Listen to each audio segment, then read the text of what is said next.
All right, pastors, today we're going to talk about a few keystone habits. Maybe you recognize this term from Charles Duhigg's book. And we're talking about this for pastors. If you're using the Pursue God tools, you want to create a discipleship culture, here are a few weekly habits that are so important that can help you catalyze a discipleship culture in your church. You know, it's easy to get sideways, it's easy to get sidetracked and distracted by all of these things that we do, that we get busy with as pastors, and we forget to do these three basic things. So here they are. I'll tell you them and then I'll explain them. First, train. Second, hand off. Third, follow up. Remember these three keystone habits. If you want to be a pastor that creates a discipleship culture, do these three things. Okay, so training. Bring leaders through a discipleship track. This is probably the easiest way to train now that we've created discipleship tracks at pursueGod.org. So go ahead and look over there at Pursue God. You'll find those tracks up in the menu.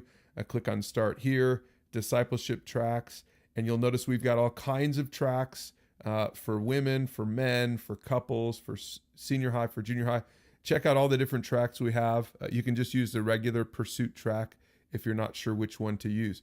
But this is probably the easiest way to train now. If you haven't seen one of those tracks yet, I encourage you to just check it out and open up some of those toggles, and you'll notice that there are a dozen topics to choose from and some additional topics that you can cover.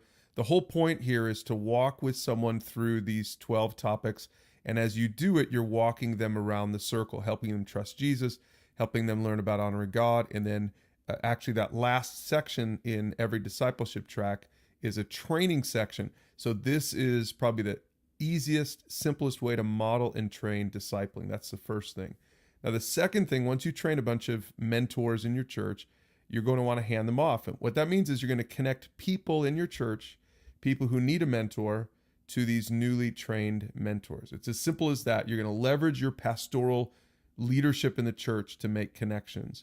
And then number three, you're going to follow up. And this is where you encourage and support your active mentors on a regular basis, phone calls, notes, emails, texts, maybe a monthly mentor meeting or a quarterly meeting to get all hands on deck. It's so important to follow up with your mentors because these are the people who are really allowing your ministry and your church to move forward.